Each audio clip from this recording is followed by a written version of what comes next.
मेरे को बोलने को विधि टाइम बख्श दिया, इसके लिए धन्यवाद।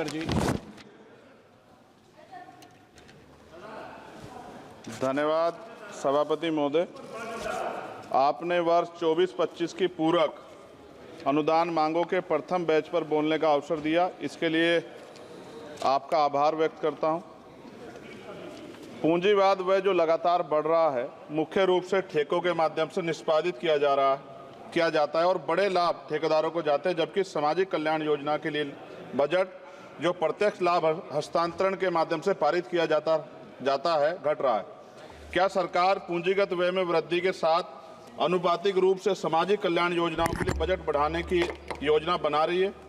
अनुसूचित जाति के कल्याण के लिए आवंटन पर विवरण यह दर्शाता है कि बजट के अनुमान 23-24 को 158,161 करोड़ रुपए और संशोधित अनुमान 23-24 का 146861.08 करोड़ रुपए, जबकि बजट का अनुमान 24-25 का 165597.70 करोड़ रुपए है, जबकि बजट परिव्यय 4765,768 करोड़ रुपए है, जो कुल बजट परिव्यय का लगभग 3% है। यदि नहीं तो अद्यतन आंकड़े क्या हैं? AWSP, SC योजना मुख्य रूप से आय सर्जन योजनाओं, कौशल विकास और बुनियादी ढांचे के विकास पर सकारात्मक कार्रवाई को लक्षित करती है, ताकि लक्षित आबादी के बीच गरीबी को कम किया जा सके, उन्हें गरीबी रेखा में ऊपर लाया जा सके। सरकार अनुसूचित जाति और जनजाति की आबादी के अनुपात में समावेशी विकास के लिए बजट आवंटित करने के लिए जाति गणना के साथ रुकी हुई जनसंख्या गणना कब शुरू करेगी?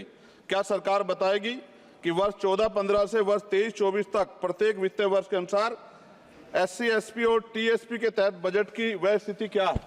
वित्तीय वर्ष 2014-15 से वित्तीय वर्ष 23-24 तक SC, SP और TSP बजट का लंबित बैकलॉग क्या है और बैकलॉग को कम करने के लिए क्या योजना है? क्या महात्मा गांधी राष्ट्रीय ग्रामीण रोजगार गारंटी योजना कार्यक्रम पर मद से 1 से पता चलता है कि 23-24 का वास्तविक व्यय 90806 करोड़ रुपए था और 24-25 का बजट अनुमान केवल 86,000 करोड़ रुपए था, जिसमें ग्रामीण श्रमिकों को रोजगार की गारंटी देने के लिए मनरेगा अधिनियम 2005 के तहत 100 दिन में काम देखते हुए भारी कमी की गई है। क्यों?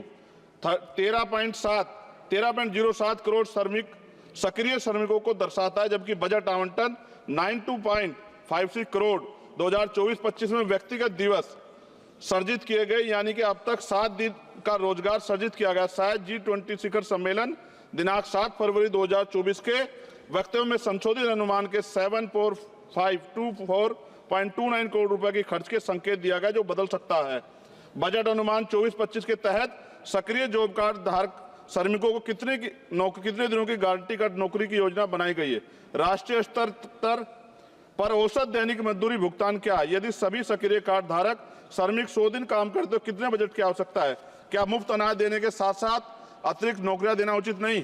क्या यह वांछनीय नहीं कि सक्रिय कार्ड धारक श्रमिकों को कम से कम 6 महीने में 180 दिन की आजीविका रोजगार सुनिश्चित करने के लिए मनरेगा निधि में वृद्धि की जाए, ताकि उनमें अपनी रोटी कमाने का गर्व की भावना पैदा और सम्मान के साथ जीने का अधिकार को बढ़ावा मिले? स्कूली शिक्षा और साक्षरता विभाग पर समग्र शिक्षा बजट अनुमान लगभग 10.5% कम दर्शाता है। समग्र शिक्षा बजट अनुसूचित जाति और जनजाति की संख्या के अनुरूप है क्या? सक्षम आंगनबाड़ी और पोषण आंगनबाड़ी सेवा पोषण अभियान किशोरियों के लिए योजनाओं के लिए प्रावधान पिछले वर्ष की तुलना में कम है, जबकि NP ने प्रारंभिक बाल देखभाल और शिक्षा ECCI के पाठ्यक्रम की सिफारिश की, जिसके कारण अधिक आंगनबाड़ी कार्यकर्ताओं को उनके बजट की आवश्यकता है।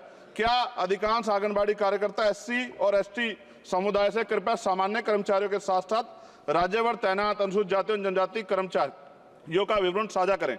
आंगनबाड़ी कार्यकर्ताओं में अनुसूचित जाति और जनजाति की राज्यभर प्रभावी उपस्थिति का प्रतिशत क्या है?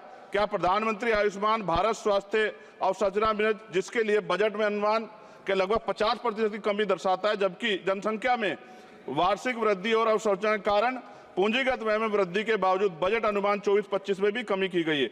आप स्वास्थ्य में व्यय को किस प्रकार बढ़ाएंगे तथा इसमें GDP के 6% के स्वीकार्य स्तर पर लाने का प्रस्ताव रखते हैं?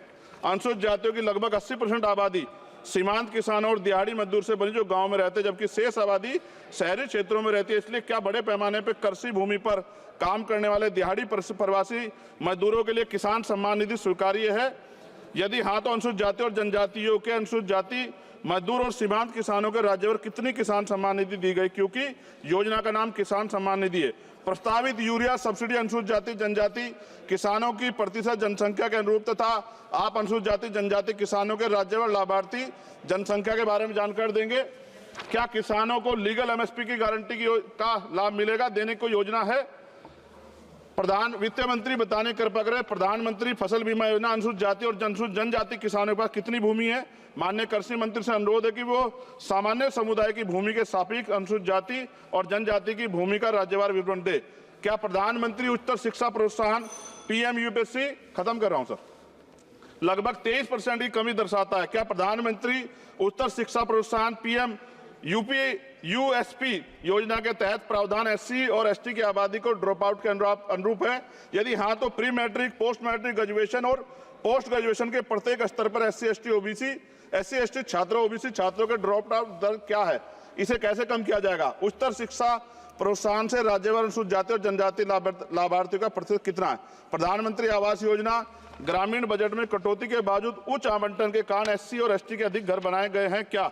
संशोधित बजट 2023-2024 में कटौती का क्या प्रभाव पड़ा? वर्ष 23-24 और 2023-24 के राज्यभर 22-23 और 23-24 के राज्यभर एससी एसटी समुदाय के साथ सामान्य समुदाय कितने घर दिए गए? सरकार द्वारा एससी एसटी और सामान्य समुदाय के राज्यभर कितने घर आवंटित हैं? क्या सरकार एससी और एसटी उम्मीदवारों की आवंटित घर की सूची पते के साथ राज्यभर दे सकती है? और अंत में महोदय, सबसे ज्यादा जरूरी है एससी एसटी वर्गों, ओबीसी वर्गों की जान की सुरक्षा। एनसीआरबी का डाटा यह कहता है कि इतनी महिलाओं पे रेप, एससी एसटी की और हत्याएं होती हैं, आज भी जुल्म होता है और कहीं कोई सुनवाई नहीं है, ना राज्य सुनता है। और केंद्र को, क्योंकि हम केंद्र से जुड़े हुए हैं, हम लोग केंद्र में कहते हैं तो वो राज्य के ऊपर छोड़ देते हैं। क्या दलित, आदिवासी, पिछड़ों को मरने के लिए छोड़ दिया जाए? क्या उनके जीवन का कोई मोल नहीं है? क्या उनकी बेटियों का सम्मान नहीं है? क्या उनकी बेटियां देश की बेटियां नहीं है? क्या उनकी माओ को अपने बच्चों की सुरक्षा की गारंटी मिलनी चाहिए, नहीं मिलनी चाहिए? जब बजट का तो सर तब कुछ करेंगे जब वो जिंदा रहेंगे। मैं लगातार इस पे आवाज उठा रहा हूं और मुझे नहीं लगता कि इस पे कोई उम्मीद हमें ज्यादा बची है। मैं आपके माध्यम से प्रधानमंत्री से मांग करता हूं कि इन वर्गों की सुरक्षा की व्यवस्था सुनिश्चित किया जाए। जब जिएंगे तभी तो कुछ आगे बढ़ेंगे, और अभी तो 75 साल बाद कहां खड़े हैं, ये किससे छिपा बनी। बहुत बहुत धन्यवाद श्री दर्शन, आपने मुझे मेरी बात रखने का मौका दिया। श्री दर्शन सिंह चौधरी जी।